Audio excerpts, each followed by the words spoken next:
putting a video like this on our channel, but I wanted to share this with you because I love to share with people affordable ways to decorate their home. If you are a homesteader or you just love that farmhouse look, you can literally do your entire house, your kitchen, your decorations throughout your living room, bedroom, everything for so cheap. One of my favorite things to do is to go to a thrift store or some antique stores or flea markets to fill the house with affordable treasures that I just absolutely love.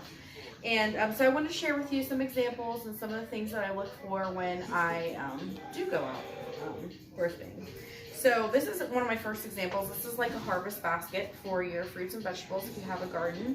And I found this at a local thrift store called the Trading Post. So it was only $5.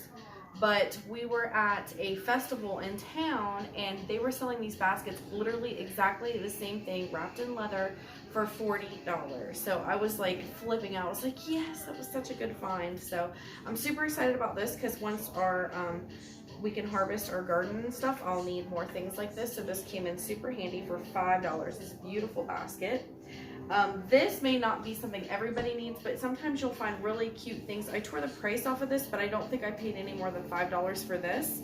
This was a super unique find for Wayne and I. We went with an old vintage stove, and you have to light it with a match on the underneath part, and I happened to find this basket with these super long matches. So I was like, that is so awesome. So, I mean, you can find things that you would never, that you're not even necessarily looking for, but that you wouldn't pay, a high price for. I would never go online and like ship from Amazon something like this, but I found it a couple dollars. It was something we needed. Here's another example. I paid $3.50 for each of these, and I actually have to give Easton credit for finding these two. He brought these to me in the thrift store. My 3-year-old knows our taste. And I was super excited about these, but I knew that we really didn't have room in the house per se. I kind of have everything planned out in my head decoration wise, and so I was like, I don't want to buy things just to buy things, but I was like, I really want to repurpose these. So I'm kind of thinking maybe we're going to have a bunch of buildings to build for our pigs, for our goats, for our animals. And so I thought maybe this would be really cool if Wayne, he's, super genius at doing stuff like that, make like 2 door handles out of this. I thought that'd be super cute in a building. So it'll be fun to see in a YouTube video down the road where these end up, because I'm not 100% sure myself. But baskets in general, I want to share this one. This is one of my favorite ones. I also paid $5 for this one at the Trading Post, which is a local thrift store.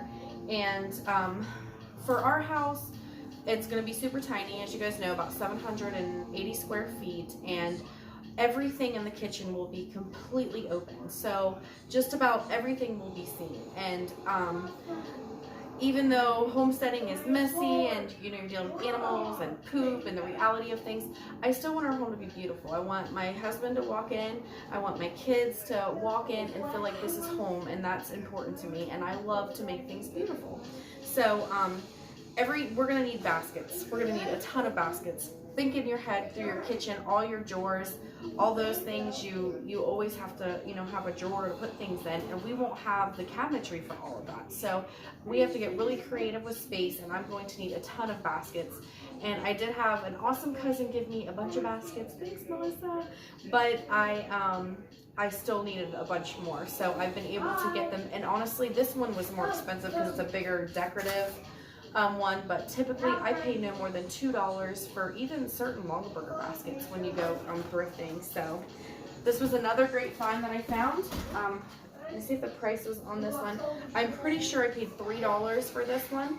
I got another basket, so I'm not sure which one I paid $3, but Wayne is going to put me a clothesline out there once we get situated and everything so that I can hang our laundry. And so I was super excited because I was able to find things like this for dirt cheap. If you go on like Etsy or something, things are just ridiculous. And it's like, really, for a wooden clothespin? I can be frugal, but that's part of the reason we're doing this. This was a fabulous find of mine from another local flea market called Ranks. These are called Fire King bowls. They're antique white bowls. You guys know for that farmhouse look, you cannot beat photographing stuff in a beautiful white bowl. I am not the best photographer in the world. I'm learning, but I enjoy it as a hobby. And just to like put your mashed potatoes, your corn, like serve everything on the table to your family, you can make it so beautiful with white bowls. And I came home literally flipping out over this. You can ask Wayne, because this lady did not know, I guess, what she had, and she sold this to me for $1 a piece. So I was like over the moon excited about these. I love having beautiful things to serve our food in. So that was awesome.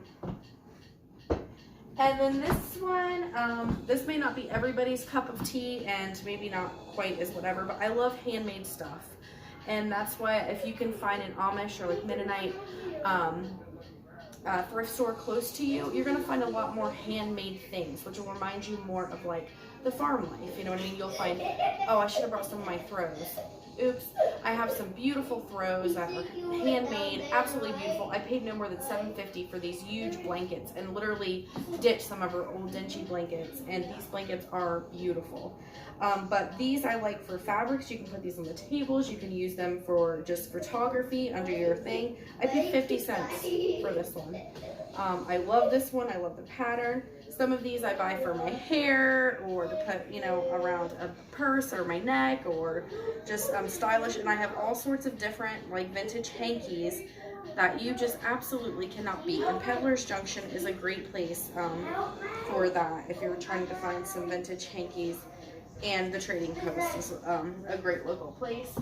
And just one last example, I could literally have done an hour video just on everything that I bought to fill our house, but I kind of want to keep some things as a surprise. So, but this is just another example. This was also from the Trading Post. This was on clearance from their art section. So I actually got this for $1, and I could not believe it. And this may not be everybody's taste, but I'm going to do pretty neutral throughout our little tiny farmhouse homestead, and but with some pops of color, because I can't stand just all white. I'm like some boldness, and I just really love this print. It was super simple, and I love the pressed flowers. Like I love anything that's like has real life in it, like flowers, and I don't know, if something speaks to my heart, you know what I mean, and it's cheap.